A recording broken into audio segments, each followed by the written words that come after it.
My name is Olivia Bennett. I am 29 years old, from Austin, Texas. What would you do if your own mother erased you from her, well, like you never existed? If everything she built, everything she promised, went to your siblings, and you were left with nothing but silence, would you fight? Would you walk away? Or would you open the one thing she told everyone to ignore, a sealed envelope with your name on it? I stood there, heart pounding, watching my siblings celebrate while I felt invisible. But what they didn't know, what no one knew, was that my mother had one final move planned. And when I opened that envelope, everything changed. I still remember the way the room felt, too quiet, too still, like even the air was holding its breath. The lawyer's office smelled faintly of leather and old paper, the kind of place where lives get rewritten in a matter of minutes. I sat there, hands clenched in my lap, trying to prepare myself for what was coming, but nothing could have prepared me for this. My mother, Evelyn Carter, has left her estate, the lawyer began, his voice steady, almost emotionless. I swallowed hard, glancing briefly at my siblings sitting across from me. My older brother leaned back in his chair, arms crossed, already looking satisfied. My younger sister kept checking her phone, barely interested. It made my chest tighten. How could they be so calm? So detached? I was the one who had been there. To be divided between her two children, Daniel Carter and Sophie Carter. The words didn't hit me right away. It was like my brain refused to process them. I blinked, waiting for the rest of the sentence. Waiting for my name. It never came. For a second I thought maybe I misheard. Maybe he skipped something. Maybe, I'm sorry, I interrupted, my voice shaking despite my effort to stay composed. Could you repeat that? The lawyer adjusted his glasses, glancing down at the document again. The entirety of the estate has been left to Daniel and Sophie Carter. That was it. Final, cold, unchangeable. My heart dropped so hard it felt physical, like something inside me had shattered. What about me? I asked, the words barely audible. There was a pause, an uncomfortable, heavy pause that stretched too long. I'm afraid, he said carefully, you were not included in the distribution of assets. Not included, as if I were a stranger, as if I had never been part of her life. A soft chuckle broke the silence. I looked up to see my brother smirking, trying and failing to hide it. My sister avoided my gaze completely, suddenly very interested in the pattern on the carpet. And in that moment, something inside me cracked. I wasn't just hurt, I was humiliated. I felt small, invisible, like I had just been erased in front of everyone. I replayed the last few years in my head, desperately searching for something, anything, that could explain this. Every late night I spent by Mom's side, every doctor's visit. Every time I held her hand when she was too weak to stand on her own. Where were they? Daniel was busy chasing promotions in another state. Sophie was living her perfect life, posting filtered smiles online. They showed up on holidays, took pictures, and left. I stayed. I gave up opportunities. I rearranged my life. I became the one person Mom could always rely on. And this was how it ended. You've got to be kidding me, I whispered, more to myself than anyone else. But no one corrected me. No one said there had been a mistake, because there wasn't one. This was intentional. A strange mix of anger and disbelief started to rise in my chest. My fingers dug into my palms as I tried to keep it together, but my emotions were slipping through the cracks. Did she not love me? Was everything I did meaningless? I wanted to scream. I wanted to demand answers. But the truth was, the one person who could explain it was gone, and she had left me with nothing but questions. The lawyer continued speaking, going over assets, properties, numbers, but his voice faded into the background. None of it mattered anymore. Every word just felt like another reminder that I didn't belong in this story. I glanced around the room one more time. My siblings looked satisfied, comfortable. Like this outcome made perfect sense to them, and that hurt even more, because it meant they weren't surprised, which meant maybe they expected this. And if they expected it, what did they know that I did? That thought lingered in my mind, heavy and unsettling. Because deep down, beneath all the pain and confusion, one question refused to let go. Why would my mother do this to me? At that moment, I didn't have the answer. All I knew was this. I had walked into that room as a daughter and somehow, I had walked out feeling like a complete stranger. The more I sat there, trying to process what had just happened, the more my mind drifted backward, replaying every moment I had spent with Mom over the years. It was like watching a movie where I suddenly realized I was the only one who never left the screen. While Daniel and Sophie were building their lives, chasing careers, relationships, and freedom, I was the one who stayed behind. Not because I had to, but because I chose to. Or at least I thought it was a choice. I remember the first time Mom got sick. It wasn't dramatic, no big hospital scene. Just small things, forgetting where she placed her keys, missing appointments, calling me twice to ask the same question. At first, we laughed it off. "Just getting older," she'd say with a smile. But I saw it, I felt it, something wasn't right, so I stepped in. It started with simple things, driving her to the doctor, picking up groceries, checking in after work. But slowly, without me even realizing it, those small responsibilities became my entire life. I was there every morning, making sure she took her medication. Every afternoon, helping her around the house. Every night, listening to her stories when she couldn't sleep. And where were they? Daniel would call once every few weeks, always in a rush. "Hey, just checking in," he'd say, like it was a task on his to-do list. Sophie would send occasional texts, heart emojis, short messages, promises to visit soon. Soon never came. Birthdays. I organized them. Holidays. I cooked, decorated, made everything feel normal. They'd show up, take photos, laugh for a few hours, and leave before the dishes were even cleared. And every single time, Mom would defend them. "They're busy," she'd say softly. "They have their own lives." I never argued. I just nodded and kept going. But deep down, it hurt. Because I had a life too. Dreams, plans, opportunities I quietly let slip away. There was a job offer once out of state, something I had worked years for. I remember staring at the email, my heart racing with excitement, and then slowly closing it. Because who would take care of Mom? Certainly not them. And I told myself it was okay. That this was what family meant.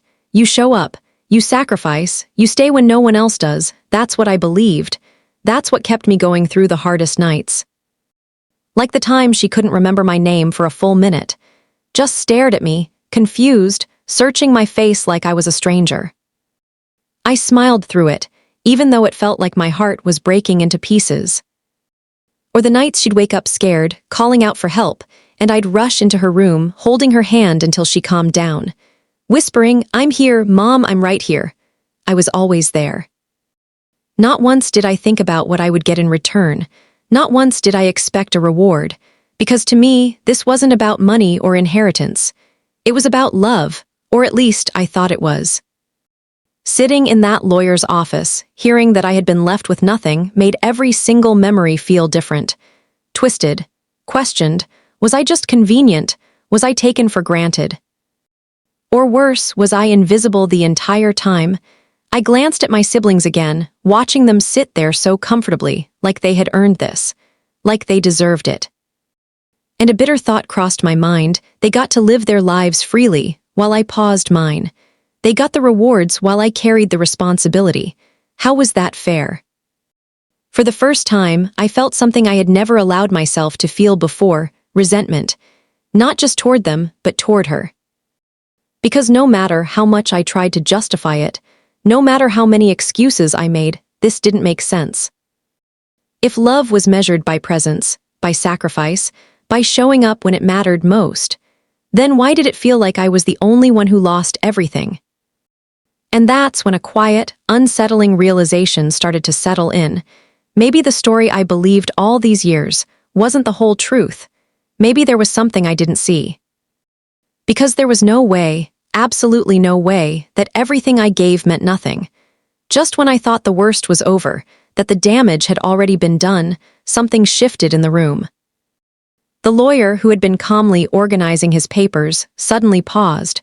It was subtle, just a slight hesitation, but I noticed it instantly. After everything that had just happened, I was hyper-aware of every movement, every expression. He cleared his throat, glancing down at the file again like he was debating whether or not to say something.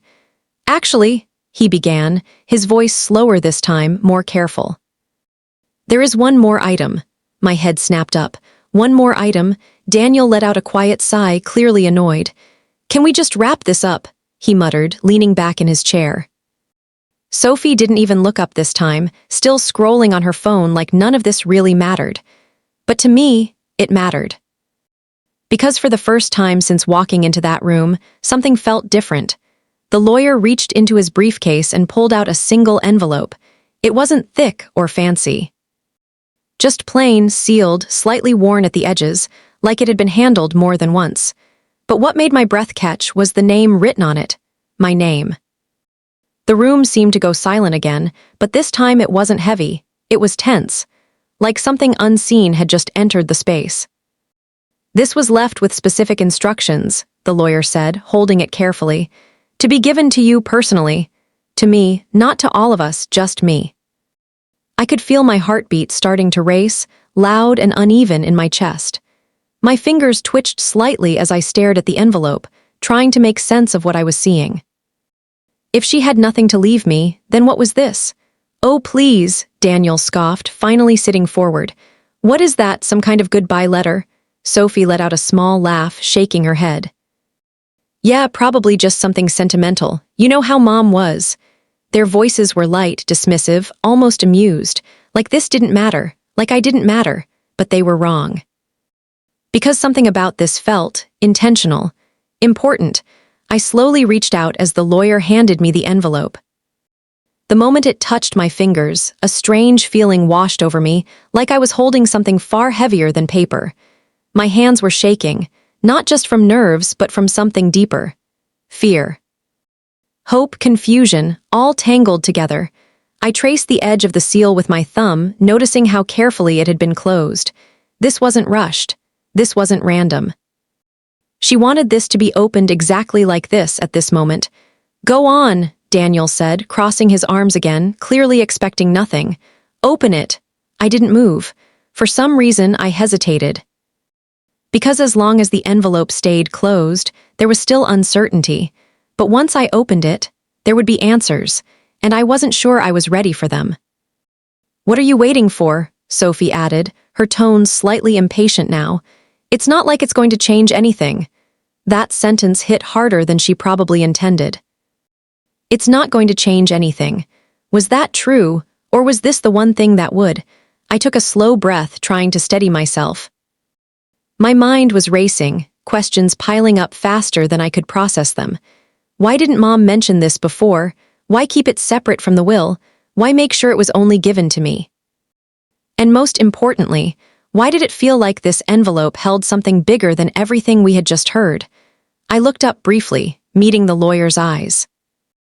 There was something there, something subtle but unmistakable. Seriousness, almost respect, like he knew, like he understood what this meant, even if I didn't yet. That was enough. Enough to push me forward. With trembling hands, I carefully broke the seal. The soft tear of paper echoed louder than it should have in the quiet room.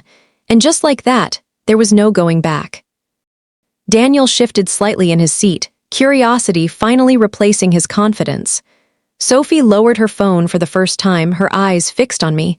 They were watching now, waiting, but this moment. It didn't belong to them. It belonged to me.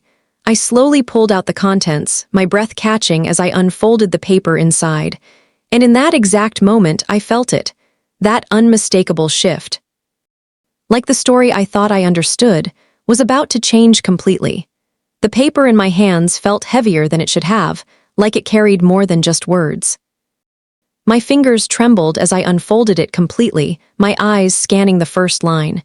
If you're reading this, it means everything has gone exactly the way I planned. My breath caught. Planned.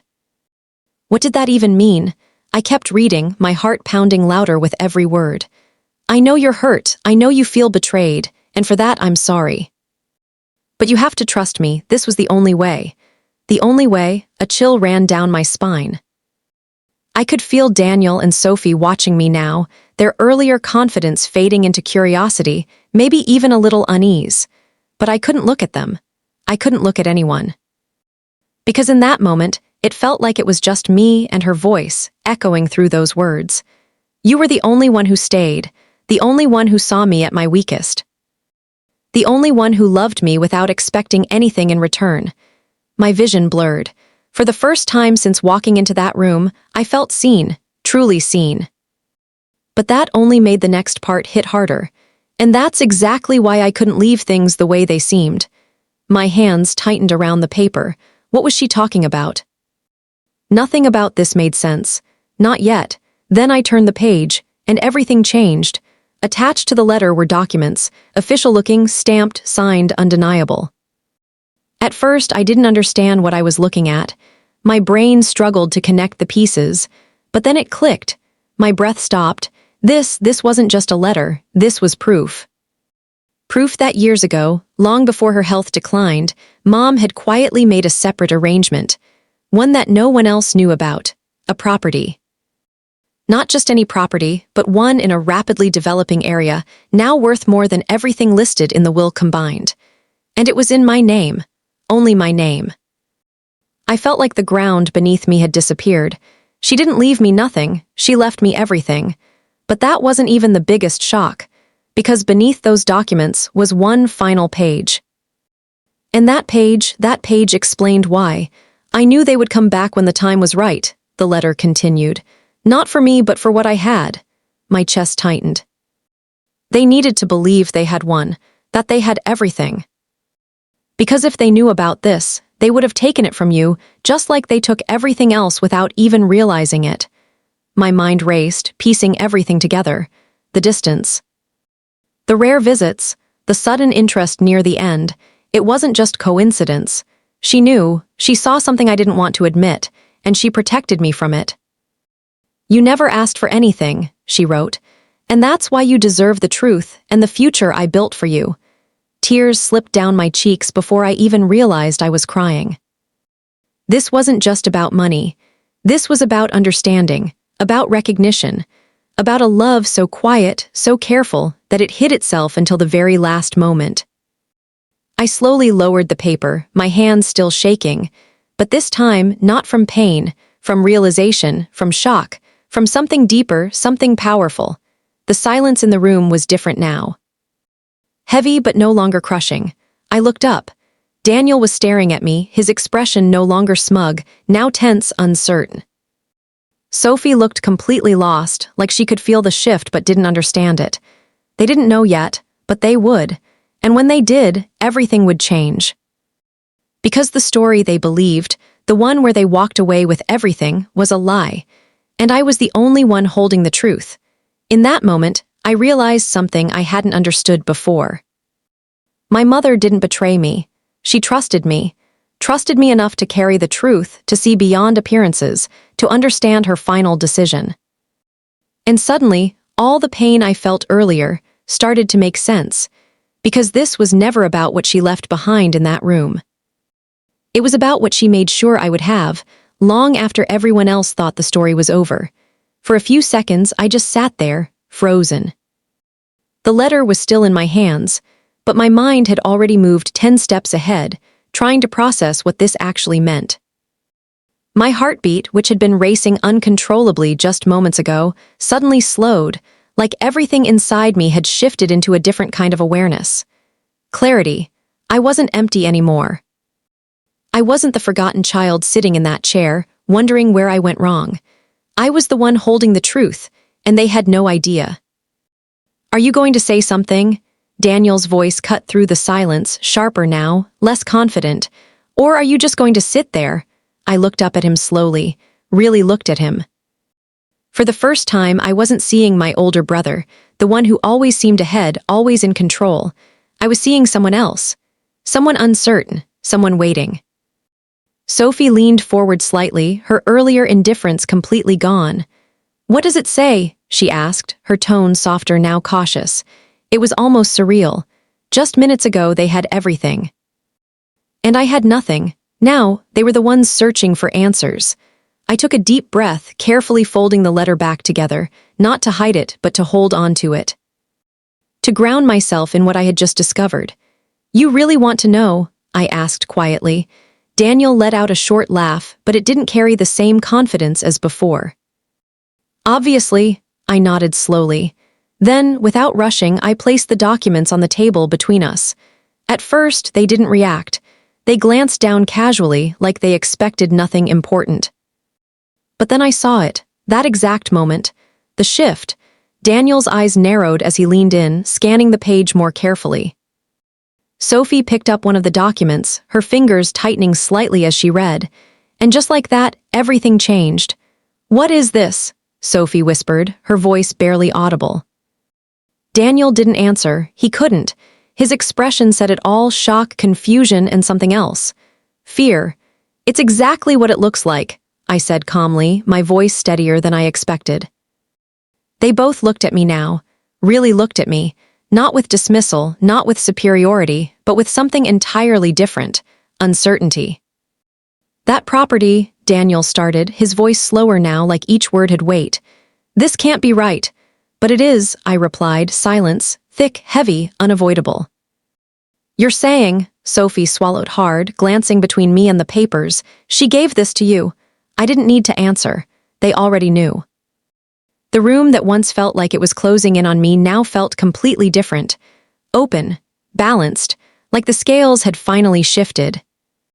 Daniel leaned back in his chair, running a hand through his hair, clearly trying to process what just happened. "So let me get this straight," he said, his voice tense. "She leaves us everything but gives you something worth more than all of it." I held his gaze. Yes, there it was, the truth, simple, clear, unshakable. Sophie's face had completely changed now. The calm, distant version of her was gone. In its place was something raw, something real. "But why?" she asked, almost desperately. "Why wouldn't she just put it in the will?" I paused for a moment. "Because now I understood. She didn't want you to see it coming," I said quietly. That landed. Hard. Neither of them spoke after that, because deep down they knew the distance. The absence, the way they showed up only when it was easy, only when it suited them. And maybe, just maybe, they realized something else too, that this wasn't just about what they gained. It was about what they never gave. I leaned back slightly, exhaling for what felt like the first time in hours. "I thought she left me with nothing," I admitted, my voice softer now. "But she didn't." They stayed silent, because there was nothing left to argue, nothing left to question. The truth was right there, sitting between us, unavoidable, unchangeable. And for the first time since this all began, I didn't feel small, I didn't feel invisible, I didn't feel forgotten. I felt chosen, not because I asked for it, not because I expected it, but because she saw me. She saw everything I did, everything I gave, everything I was. And she made sure that, in the end, it mattered. I looked at the envelope one last time, running my fingers over my name written in her handwriting. That simple, familiar script now carried a meaning I hadn't understood before. This wasn't just a final message. It was her way of saying, I knew the truth, even when no one else did. And as I sat there, in that same room that had once made me feel like nothing, I realized something powerful. They may have walked in thinking they had won. But the moment that envelope was opened, the entire story changed. And this time, I was the one walking away with everything that truly mattered. If this story shocked you, imagine being the one living it. Broken heart, have you ever felt overlooked, unappreciated, or treated unfairly by your own family? What would asterisk you have done in that moment? Walk away or reveal the truth? Drop your thoughts in the comments below. Backhand index. Pointing down, I read every single one, and your perspective might inspire someone going through the same situation right now. And if you love emotional, twist-filled stories like this, don't forget to asterisk like asterisk, subscribe asterisk, and hit the asterisk notification bell, because the next story might be even more unbelievable than this one. Trust me, you don't want to miss what's coming next. Flushed fire,